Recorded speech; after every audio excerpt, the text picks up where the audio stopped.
ایک زمانہ تھا جب انار کی وادی میں ایک جوان شہزادی جس کا نام الیگزینڈرا تھا۔ اس کا باپ بادشاہ اور ملکہ لیسینڈرا دونوں ہی اپنے لوگوں کے دلوں میں محبت اور عقل کے بادشاہی مقام پر رہتے تھے۔ الیگزینڈرا کے ملک کو انار کے باغات کی وجہ سے دنیا بھر میں شہرت حاصل تھی، جو بہت خوبصورتی سے آرائش کیے گئے تھے۔ الیگزینڈرا کو وادی کی مایوس اور خوشیوں سے بھرے باغات سے پیار تھا۔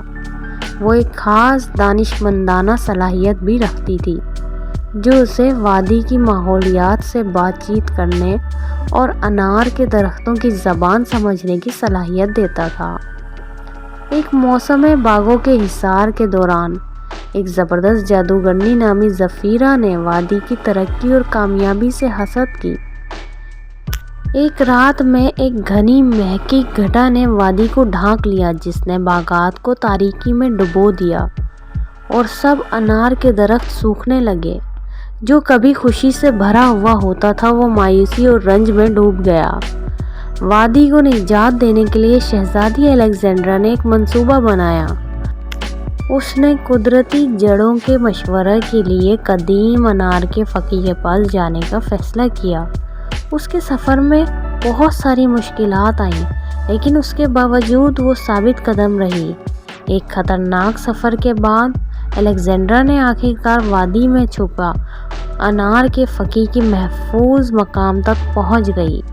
فقیہ نے اسے ایک قدیم رواج کی معلومات دی، جو جادوگرنی کے لعنتی جادو کو توڑ سکتا تھا، مگر اسے خالص محبت اور قربانی کی ضرورت تھی۔ الیگزینڈرا نے اپنے ملک کی محبت اور زمین کے لیے نیک نیتی سے اس روایت کا اجرا کیا۔ جیسے ہی وہ یہ کام کرتی رہی، اس کی محبت نے وادی کو نئی زندگی دی، دھند کو ہٹا دیا اور باغات پھر سے خوشی سے بھر گئے۔ جادو کی چھاؤں سے آزاد ہوتے ہی انار کے درخت نے دوبارہ پھلنا پھولنا شروع کیا اور میوے بہترین میووں کی شکل میں واپس آ گئے۔ ملک میں خوشی کا دن منایا گیا اور الیگزینڈرا کو ان کے لوگوں کے قائد کے طور پر جشن منانے کا سلسلہ شروع ہو گیا، جو اب انار کی شہزادی کے طور پر جانی جاتی، جس نے اپنی فداکارانہ محبت سے وادی کو دوبارہ اس کا حسن لوٹا دیا۔